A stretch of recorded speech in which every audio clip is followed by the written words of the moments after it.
நம்ம ஊரு வானொலி தொடர் நிகழ்ச்சி. இன்றைய நிகழ்ச்சியில் புதிய வரலாறு. பிரதியாக்கம் ALM ஃபிர்னாஸ், M அலோஜினி ஆகியோர்.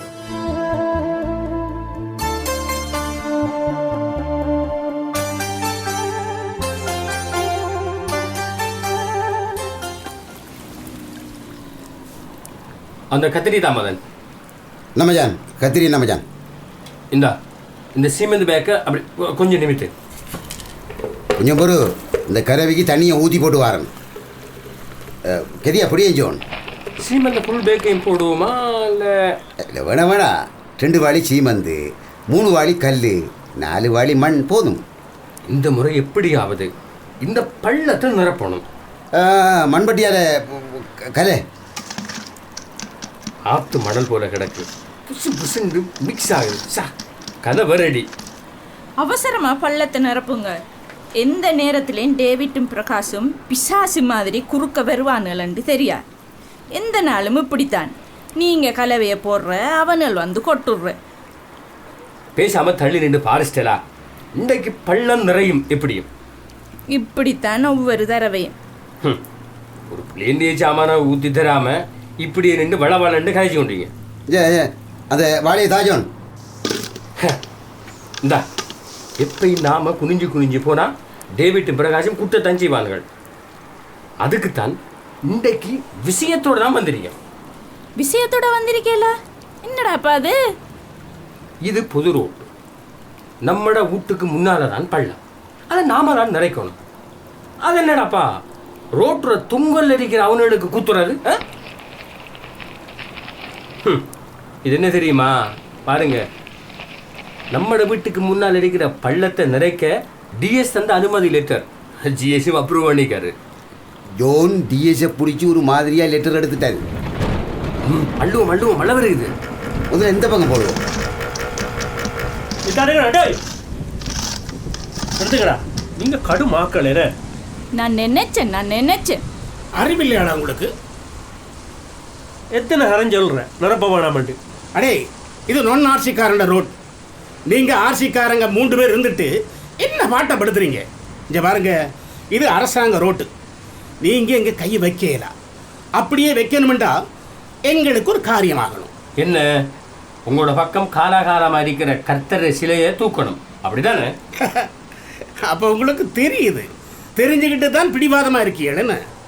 அது ஒரு நாடும் நடக்காது டேவிட்.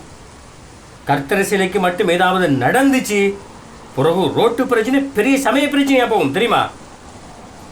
கொஞ்சம் பொறுமையாயிரு டேவிட். நீங்கள் 2 பேரும் வேதக்காராக்கள். இது தீர்க்க இல்லாத ஒரு பிரச்சனை இல்லை. நீங்கள் தான் தேவையில்லாமல் சண்டை போடுறீங்க. நீ பேசாத மதன், நீ இந்துக்காரன். ஜோன், இன்றைக்கு நானும் பிரகாஷும் ஒரு முடிவோடாமல் வந்திருக்கேன். முதல்ல இயேசு சிலையை கையோடு எடுங்க. பிறகு பள்ளத்தை நிறச்சிக்கோங்க. அந்த கலவை தாமதன் கொட்டுறான். மதன், கை வேணுமா வேணாதா? டேவிட், கை வைக்கிறவரை மட்டும் வேணாம், சரியா? விடுங்கப்பா, சண்டை வேணாம், சண்டை பிடிக்கணும், விடுங்க. பிரகாஷ், நாங்க அனுமதி எடுத்துத்தான் வேலை செய்யறோம். உங்களோட கெட்டித்தனத்தை பார்த்து போட்டுதான் கூறுறேன் நான். ஜோன், கையை விடு. இங்க பாரு, இது என்ன தெரியுமா? இது என்ன? டிஎஸ்டா கடிதமாக்கும். ஆரை பிடிச்ச எடுத்த ஜிஎஸ்ஐயா? எங்க பாப்பம்? கிளிக்காத, கடிதத்தை கிளிக்காத. இனி உங்களுக்கு லெட்டர் கிடையாது. மதன், உங்களோட உபதேசத்தை கெதி என்று சொல்லி முடிங்க பாப்போம். பள்ளம் இவங்களோட வீட்டுக்கு முன்னாலே தானே இருக்கி. தப்பி தவறியாவது டெங்கு கெங்கு வந்தா அது ஆர்சிக்கார ஆக்கள், இது நொன் ஆர்சிக்கார ஆக்கள் என்று பார்த்து குத்தாது சொல்லிட்டாரு. முடிஞ்சா இன்னும் இருக்கா? இந்த ஏரன்ஸ் வீதியில் 20 நொன் ஆர்சி குடும்பம் இருக்கு. நீங்கள் 3 ஆர்சி. அப்போ இந்த ரோட் நொன் ஆர்சிக்காரங்கள்ட்ட தானே. அப்போ இங்கே யார் சொல்கிற மாதிரி செய்யணும்? நாங்கள் சொல்கிற மாதிரி செய்யணும். இப்போ நாங்கள் சொல்கிறோம், இடத்தை காலி பண்ணுங்க. இவர்கள்ட்ட என்ன கதை உனக்கு பிரகாசம்? அண்ணா அப்படிதான் கொட்டு, எல்லாத்தையும் கொட்டு. நிப்பாட்டு டேவிட், நிப்பாட்டு. டேய் விடுற மண்வட்டிய. மண்வெட்டியை விடுங்கப்பா. இழு டேவிட் இழு. வேணாம் டேய் விடு வேணாம் போடு, வேணாம் டேவிட், வேணாம் வேணாம் டேவிட்.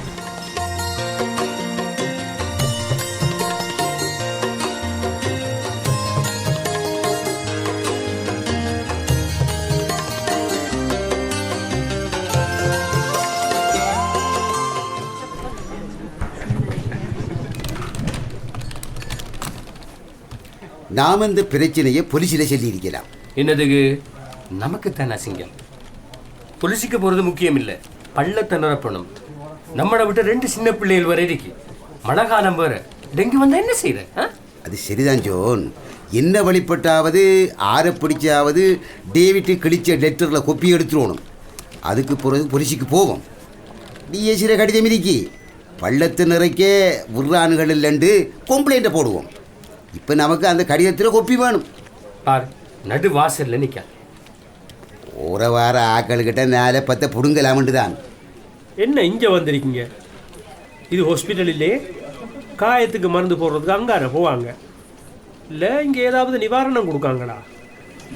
அப்படி இங்கே ஒன்றும் கொடுக்கலையே. நாங்கள் ஒன்றும் அப்படி கேட்டு வரல. சரி சரி, லெட்டர் காப்பி தானே வேணும், வாங்க எடுத்து தரேன். அது ஒரு பெரிய மெட்டரே இல்லை. இங்கே இங்கே வாங்க, இங்கே இருங்க. இதானே அந்த லெட்டர்? டேவிட், மரியாதையா அந்த லெட்டரில் கொப்பி ஒன்று தான். வாங்க, ஃபோட்டோ காப்பி தானே, அடிச்சிருவோம். உள்ளே வாங்க. மதன், என்னடா இவன் நம்ப இல்லாமல் கிடக்கு. நேற்று சண்டை பிடிச்சான், இன்றைக்கு லெட்டர் அவன் எடுத்து தாரனுங்கான். நடிக்கணும். ஆள் பயந்துட்டான் போல இருக்கு. நாம போலீஸ் அதிகாரி பேசினது விளங்கிட்டோம். இந்தா இருக்கு எங்கடா புத்தா புது ஃபோட்டோ காப்பி மெஷின். கொஞ்சம் பொறுங்க. இதுதான் எங்கட பப்ளிக் ஃபைல். இதுக்குள்ளே தான் உங்களோட கடிதம் இருக்கு. இதுக்குன்னு நான் தான் ராஜா. இன்னும் இருக்கு கடிதம். இந்த பிரிண்டரில் வச்சாச்சு. எத்தனை காப்பி வேணும்? 2 போதும். ஏன் 2? 4-5 எடுத்து வச்சுக்கங்களேன். 4 40 ரூபா அரசாங்கத்துக்கு நட்டம். பரவாயில்ல, எல்லாம் உங்களுக்காகத்தான். இந்தாங்க. Thanks David. ஒரே ஒரு சின்ன கண்டிஷன். என்ன? நீங்கள் அந்த சிலையை எடுத்து உங்களோட வீட்டு தோட்டத்தில் வைக்கிறனு ஒரு வார்த்தை சொல்லுங்க, தந்துடுவேன். நீங்கள் சொல்கிறது நியாயம் இல்லை டேவிட். அந்த சிலை இன்றைக்கு நேற்று இல்லை, 50-60 வருஷமா யுத்தத்துக்கு முதல்ல இருந்து அங்கே இருக்கி. யுத்தத்தில் எங்கள் டாக்டர் இடம்பெயர்ந்து போனதால் நீங்கள் நிறைய பேர் அங்கே இருக்கீங்க, நாங்கள் கொஞ்சம் பேர் தான் இருக்கோம். அதுக்காக இவ்வளவு நாளாக இருந்த அந்த சிலையை எடுக்க செல்வது நியாயம் இல்லை. இவ்வளவு நாளும் பிரச்சனை ஒன்றும் செய்யாமல் இப்போ சந்தர்ப்பம் பார்த்து காய் விட்டுறீங்கன்னு, இது நல்ல இல்லை டேவிட். என்ன ஜோன், சின்ன பிள்ளைத்தனமாக பேசுகிறீங்க. நான் இவ்வளவு இறங்கி வந்து உங்களை உட்கார வச்சு லெட்டரை ஃபோட்டோ காப்பி வர எடுத்து கொண்டு வந்து தந்தா நீங்கள் வரலாறு பேசுகிறீங்க. பிரச்சனை இல்லை, நீங்கள் நிதானமாக யோசித்து முடிவெடுங்க. இது என் பொக்கெட்லேயே பத்திரமா இருக்கட்டும். நீங்கள் எந்த வீட்டை வந்தே எடுக்கலாம். முடிவை நீங்கள் தான் எடுக்கணும். லெட்டர் எந்த கையில், முடிவு உங்களோட கையில். வேணா டேவிட், வேணா. பார்த்துக்கொள்றது கடிதத்தை எப்படி எடுக்கணும்னு எனக்கு தெரியும். பாமதன். மிஸ்டர் ஜான், இந்த டிஎஸ் ஆஃபீஸில் எந்த பேப்பர் எங்கே இருக்கணும், அதுக்கு யார் சைன் வைக்கணும், எப்போ போஸ்ட் பண்ணணும்னு முடிவெடுக்கிறது நான் தான். என்னை மீறி ஒரு குண்டூசியும் நகராது. ஏன், உங்களோட ஃபைல் இருக்கிற கபட் சாவியும் எனக்கு தான் இருக்கு. என்ன செய்யலும் உங்களால்? இருக்கிற ஃபோட்டோ காப்பியையும் கிழிக்கவா? இல்லாட்டி என்ன ஜோன், கிழிக்கட்டா? டேவிட், கவலைப்படாதீங்க ஜோன், இது உங்களோட கடிதம். அது கவனமாக என்கிட்ட இருக்கு. நீங்கள் கவலைப்படாமல் போயிட்டு வாங்க.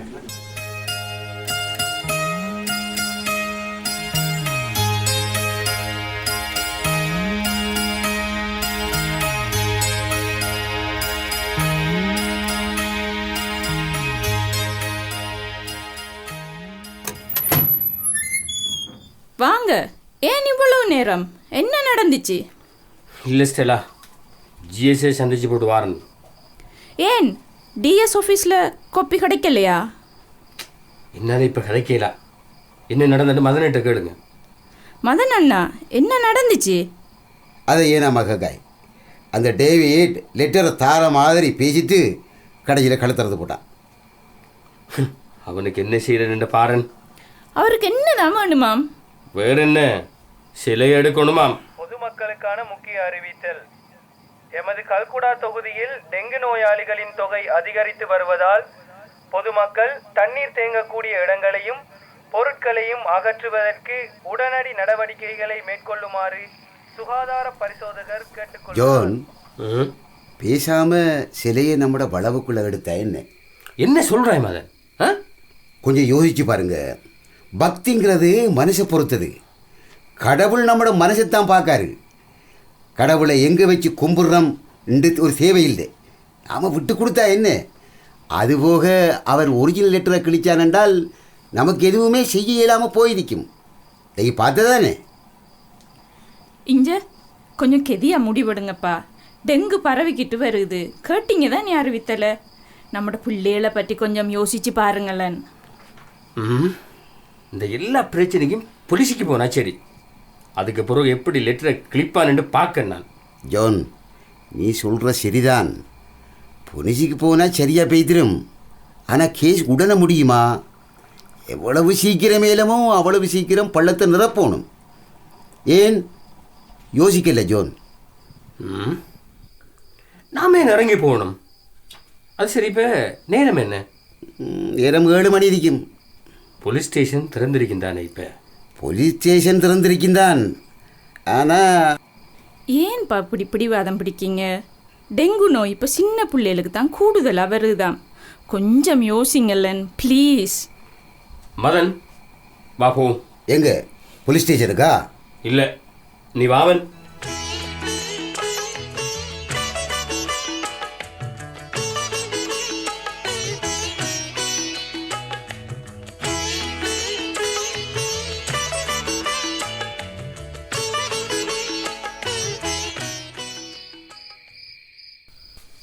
மெதுவாக உண்டு. கை கால் ரெண்டாலையும் கட்டுப்பு பறியுது. டேவிட் அண்ணா, இந்த டேப்லெட்டை குடிங்க. டேப்லெட் போட்டு போட்டு அழுத்து வைத்துடா. வருத்தம் வந்தால் மருந்து குடிச்சு தான் ஆகணும். எப்போ வந்தாலும் அந்த டாக்டர் தண்ணியை தான் குடிக்க சொல்கிறான்.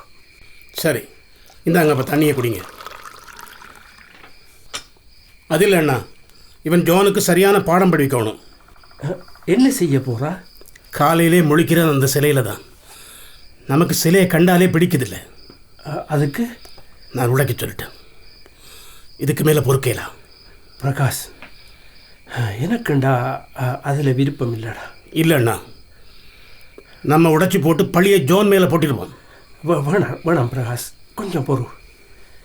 எனக்கு வந்த டெங்கு எனக்கு என்னமோ செய்தியை சொல்ல பார்க்குதுன்னு தான் நான் நினைக்கிறேன். இயேசுவே அந்த செய்தியை நுழம்பு மூலம் அனுப்பியிருக்காரு போல இருக்குது. போய் பாரு. யாருப்பா இந்த நேரத்தில்? நீயா? உள்ளே வரலாமா? என்ன, டேவிட் அண்ணா கிழிச்ச லெட்டரை கோப்பி வேணுமா? டேவிட்டை பார்க்க வந்திருக்கேன். ஓ, அவருக்கு டெங்குன்னு செய்தி கேள்விப்பட்டுட்டா சுகம் விசாரிக்கிற மாதிரி வந்து அவரை மடக்க பார்க்குறீங்களா? நீங்கள் என்ன மதன், அன்றைக்கு பள்ளத்தை நிரப்பி இருந்தால் டெங்கு நுழம்பு எங்களை அண்ணாவை குத்திருக்கதாண்டு தத்துவம் பேச போகிறீங்களா? எல்லாம் எங்களுக்கு தெரியும். பிரகாஷ், அண்ணாவை சந்திக்க இயலாது. பிரகாஷ், நான் சொல்கிறது கேளு. நாங்கள் வந்தது எதுவும் கதைக்காதீங்க. இது எங்களோட வீடு. நான் சொல்கிறேன்ல, வெளியே போங்க. பிரகாஷ், அவங்கள உள்ள விடு. இயேசு சிலையை இன்றைக்கு அகற்றுவீங்க, நாளைக்கு அகற்றுவீங்க என்று பார்த்தா விஷயம் நடக்குதில்லை. போங்க போங்க. பிரகாஷ், அவங்கள இருக்க சொல்லு. இவ்வளவு நாளும் நான் தான் உங்களுக்குள்ள சமரசம் செய்ய பார்த்தேன். ஆனால் டேவிட்டும் பிரகாஷும் மாறவே மாட்டானுங்கள். வாஞ்சோன் போவோம். போங்க. வாய்க்கட்டு மட்டும் குறைவே குறையா. அவன் பிரகாஷ் புல்லாத ஆள். கோழி முட்டையில் அடிமுட்டை என்ன, நுனி முட்டை என்ன? அவங்கள கூப்பிடு பிரகாஷ். எதுக்கு? நான் சொல்கிறத செய். கூப்பிடு. எலும்பாதீங்கண்ணா, எலும்பாதீங்கண்ணா. இருங்க. கூப்பிடுறியா இல்லைனா நான் எழும்பட்டா? அம்மா, நான் சொன்னேன் அல்லவா, ஏன் எழும்பினேன்? நீ இப்போ அவங்கள கூப்பிடாட்டி நான் நொண்டியாவது ஜோன் வீட்டை போவேன். எனக்கு பேச ஜீவன் இல்லாமல் இருக்கே, என்னால் ஏழு இல்லை பிரகாஷ். நாம அவனை தேடி போகிறதா?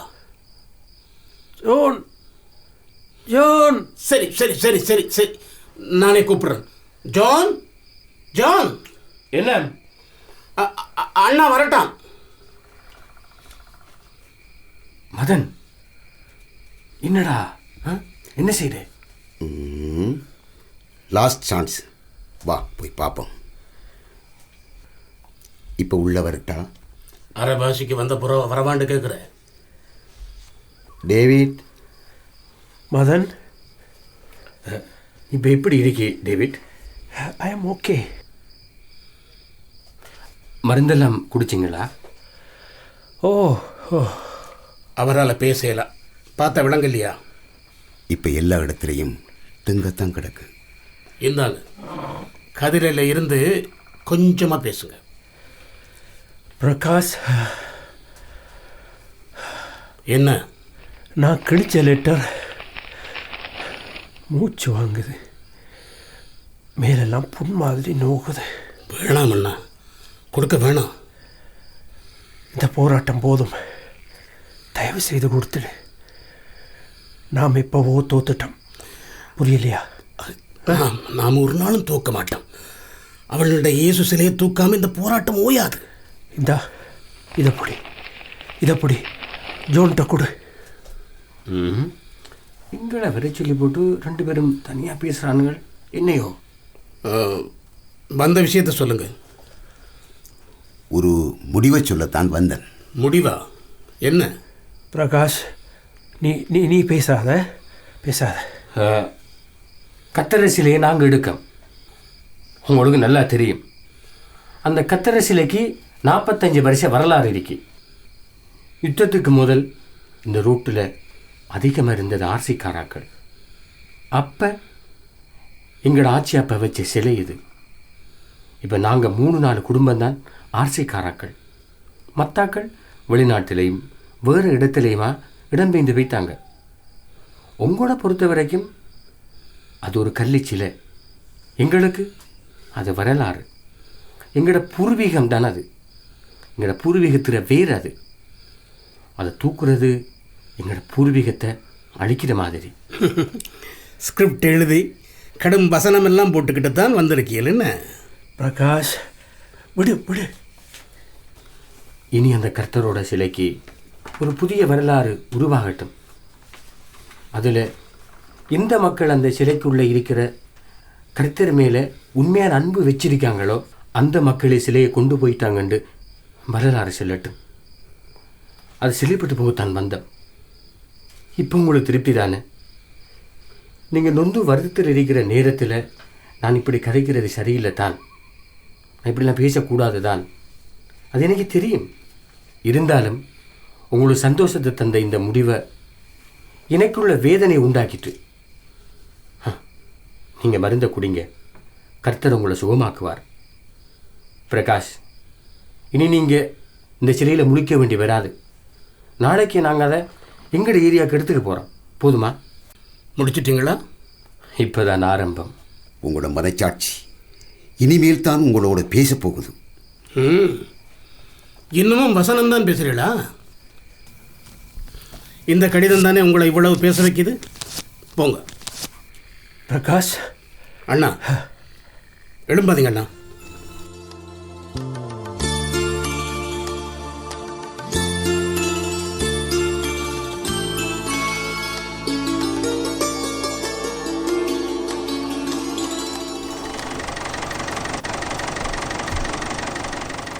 லொரியை திருப்பி சிலையோரம் கொண்டாங்க, அப்படியே தூக்கி ஏற்றுவோம். நம்ம டாக்டர் தானே நமக்கு வேணும். இதுக்கு மேலே கவலைப்பட்டு பலன் இல்லை. இறக்குங்க. பார்த்து இறக்குங்க ஸ்டெலா. இப்போ என்ன வேணும் உங்களுக்கு? நாங்கள் தான் சிலையை தூக்கி எங்கள் ஏரியாவுக்கு கொண்டு போக வந்திருக்கோம். என்ன வேணும்? நீங்கள் வந்தால் நாங்கள் என்ன விட்டுருவோமா? பிரகாஷ், நீங்களும் டேவிட்டும் ஜோன் வணங்குற அதே கிறிஸ்துவத்தான் வணங்குறீங்க. ஆனால் ஜோன் சிலையை வணங்குறான், நீங்கள் சிலை வணங்குறல. அவ்வளவுதான் வித்தியாசம். 2 பேரும் இயேசுவை வணங்குறீங்க. மறுகா என்னத்துக்கு இவ்வளவு பிடிவாதம்? மதன், நீங்களும் ஜோனும் இரவு கடுமையாக பஞ்ச் அடிச்சீள். இப்போ டேவிட் அண்ணா என்னமோ சொல்ல போகிறார். டேவிட் எங்க? சிலைக்கு பின்னால் வீல் சேரில் இருக்கார். டேவிட் சிலை எடுக்கிறதுக்கு நான் விட மாட்டேன். இனி அது எங்கட ஊர் சிலை. அது நொன்னார்சிக்காரண்ட ரோட்டில் இருக்கிற ஆர்சிக்காரண்ட சிலை. இந்த சிலையை தூக்கினா அழிய போகிறது உங்களோட வரலாறு மட்டுமில்லை, எங்கட வரலாறும் தான். சிலை உங்களோடது தான், ஆனால் அதுக்குள்ளே இருக்கிற கர்த்தர் நம்முடையவர். நீங்கள் சொன்னது போல வரலாறு மாறப்போகுது தான், ஆனால் நீங்கள் சொன்ன மாதிரி இல்லை. அந்த கர்த்தர் சிலைக்கு ஆர்சிக்காரனும் நொன்னார்சிக்காரனும் சேர்ந்து ஒரு புது வடிவம் கொடுத்தாங்கன்னு வரலாறு பேசட்டும். உங்களோட அஹிம்சையும் பேச்சும் எங்கள் 2 பேரையும் மாற்றிட்டு.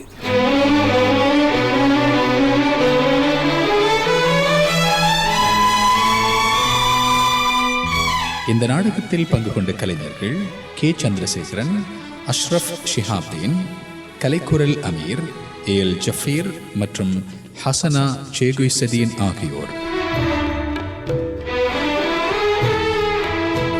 தயாரிப்பு MC ரஸ்மின். தயாரிப்பு உதவி முகமது அஸ்வர், அஸ்ஜஈன் வாஹித் ஆகியோர்.